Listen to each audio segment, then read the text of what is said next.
Ado ang ilaw ng loob ng bahay nila, base na rin sa pagsilip ko. Pero maya-maya pa ay bumukas o nagkaroon ng liwanag sa loob nun. Hindi ko nagawang tawagin ang bata o bumaba para alamin ang nangyari o gisingin ng mag-asawa. Para bang sinasabi ng sarili ko na kailangan ko muna maghintay. Hanggang sa walang ano-ano, ay halos bitawan ko ang pagkakapit sa may balayan o kawayan ng pader namin. Nang magulat ako. Paano ba naman? Bigla na lamang may nahulog mula sa itaas ng bubungan. Bumagsak ito sa may lupa, sa mismong harapan ng batang yon. Ayokong maniwala sa nakita ko pero pagbagsak nito, nakaupo ito ng nakabukaka sa harap ng batang yon. Naka-shorts at sando lamang ito pero base sa kulay, buhok, pangangatawan, hindi ako pwedeng magkamali. Si Mang Paeng yon. Kitang-kita ko kung paano niya yakapin ang bata. Naririnig ko pa ang ungol ng bata pero halatang natatakpan ang bibig nito. Binuhat niya ito at nakayukong tuloy-tuloy na umikot sa likod bahay nila kung nasaan ang isa nilang pintuan. Ano yon? Ano ang nakita ko, sabi ko sa sarili ko. Walang ilaw ng mga oras na yon sa loob ng bahay pero maya-maya pa may narinig akong kalabugan ng konti. Alam kong nasa kusina yon dahil may mga kaldero doon. Makalipas pa ang ilang minuto ay may usok na akong nakita. Ang tagal kong nagmatsyag. Pabalik-balik ako ng silip doon sa puwang. May naririnig na rin akong bulungan noon dun mismo sa loob ng bahay nila. Hindi ko lang alam kung dala lamang ba ng malikot kong imahinasyon pero nang mangalay na ako at tingin ko ay hindi nalalabas ang mag-asawang ito. Umupo ako sa isang sulok ng kwarto. Nagmuni-muni kung ano ang nakita ko. Hanggang sa dalawin ako ng antok at makatulog. Sa mga nagdaang araw ay naging katanungan ito sa akin hanggang sa mabalitaan ko na meron na namang nawawalang bata sa isang kalapit barangay. Ayoko mang isipin pero base sa sabi-sabi ng itsura, tangkad, edad, kasarian ng batang ito. Hindi ito nalalayo sa batang nakita kong umiiyak sa sulok ng bahay ng mag-asawang yon. Gawa nga ng wala ang aking ama ay ako na ang nanatiling tagagawa ng gawaing bahay. At kapag wala na akong ginagawa ay nakikisideline ako kaya doon nalaman ng mga dati kong kabarkada o mga kababata na nananatili na ako doon. Pati ang mag-asawang si Mang at Paeng, nalaman na nga ito. Kaya naman nagsimula na rin akong makakuha sa kanila ng trabaho.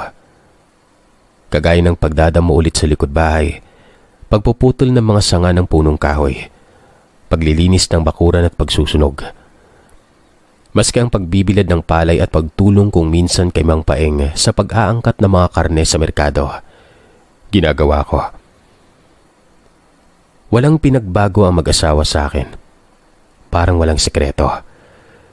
Pero hindi pa rin ako mapakali nun. Dahil habang tumatagal ay sa mga kaibigan ko na mismo nanggagaling ang mga napapansin nila dati sa bahay ng mga ito, na siya ring naging dahilan kung bakit naging mailap ang mag-asawa sa kanila at halos hindi na sila kunin sa mga inuutos ng mga ito, lalong-lalo na sa mga gawaing bahay. Kwento ng mga kababata ko kung ano-ano na umano ang nakikita nila sa loob ng bakuran nila Mang Paeng. Mga medyas ng bata, mga tsinelas na pangbata, at may iba pang kasuotan ng mga ito.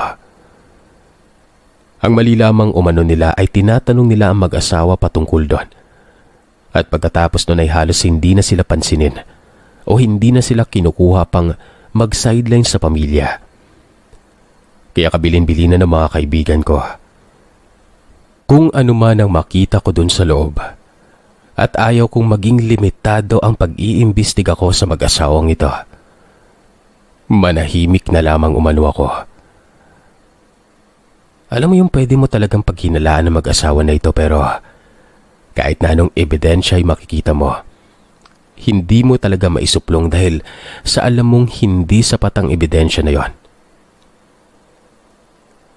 Isa pa sa pinagkaiba ng mag-asawa noon ay kapag nagbubunot ako ng damo sa likuran, napapansin ko ang madalas nilang paglingon o pagsilip sa akin at pagbabantay.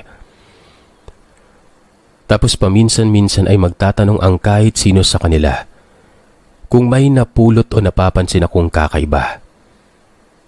Siyempre humihindi ako kahit na paminsan-minsan. Katulad ng mga kabarkada ko ay nakakakita ako ng mga simpleng pigtas na tsinelas ng mga bata. Minsan panyo pa. Sinasama ko na lamang yon sa mga sinusunog ko. Hanggang sa ito na nga, Sir Seth. Sa paglipas ng panahon, umabot ng ilang buwan nang maramdaman kong napakaluwag na ng mag-asawa sa akin. Isang hapon, nagpaalam saglit ang mag-asawa. Iniwan ang bayad sa akin habang nagsisibak ako ng mga panggatong.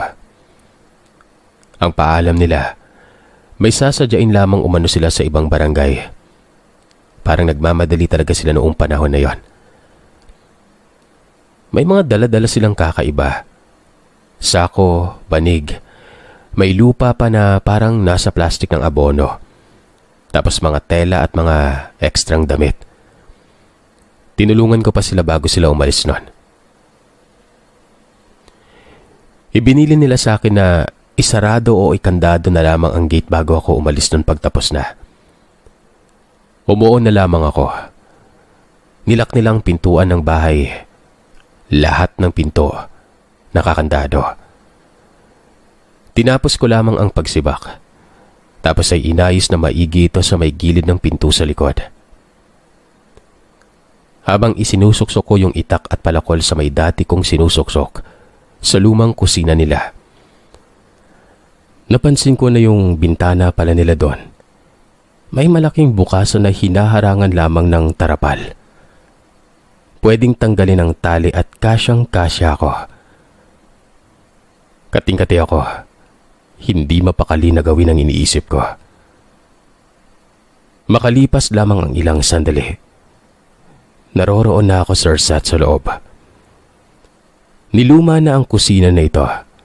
May mga butas-butas. Ito yung lumang kusina talaga na hindi pa tuluyang nasisira. At kadikit lamang nito yung kusina na maayos na. Maliit lamang ito dahil nasakop na ng renovation ng ibang parte. Subali ay nga, halukay ako ng halukay doon. Hanggang mapansin ko na sa isang sulok sa ilalim ng lumang lababo, sa likod lamang ng mga lumang kaldero nun, ay may mga ritaso ng tela. May mga bahid ng dugo. At base sa pagkakaisa-isa ko, lahat ng yon, damit ng mga batang hindi tataas ng 7 taong gulang ang edad.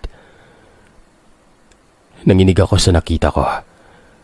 Lalo na at lahat talaga ng mga ritasong yon, bagamat punit na at niluma ng putik ay puro talaga dugo. Namutla talaga ako. Pwede namang manahimik na lamang ako pero kasi kapitbahay ko to eh. At kung sakali mang umiwas ako, magtataka na lamang ang mga ito. Lalo na at ako lang ang talagang masasabi nilang pinagkakatiwalaan nila nung mga panahon na yon. Sumilip ako sa mga bukas na parte hanggang sa makita ko sa bandang bubungan. Katulad ng parte ng bahay namin ay merong espasyo doon. Malaking espasyo na nakaharap sa tuktok ng bubong ng bahay namin. Kabaliwan ang naisip ko pero gagawin ko. Makikiramdam ako. Bagay na sumakto na ba din talaga noong gabing yon. Bandang 11:00 ng gabi, tulog na ang lahat. Umakyat ako sa bubong. Bit-bit ang kumot ko. Tumaklob at dumapa ako doon. Pumwesto sa parte kung saan madudungaw ko ang bukas na parte ng bubungan ng lumang kusinang ito.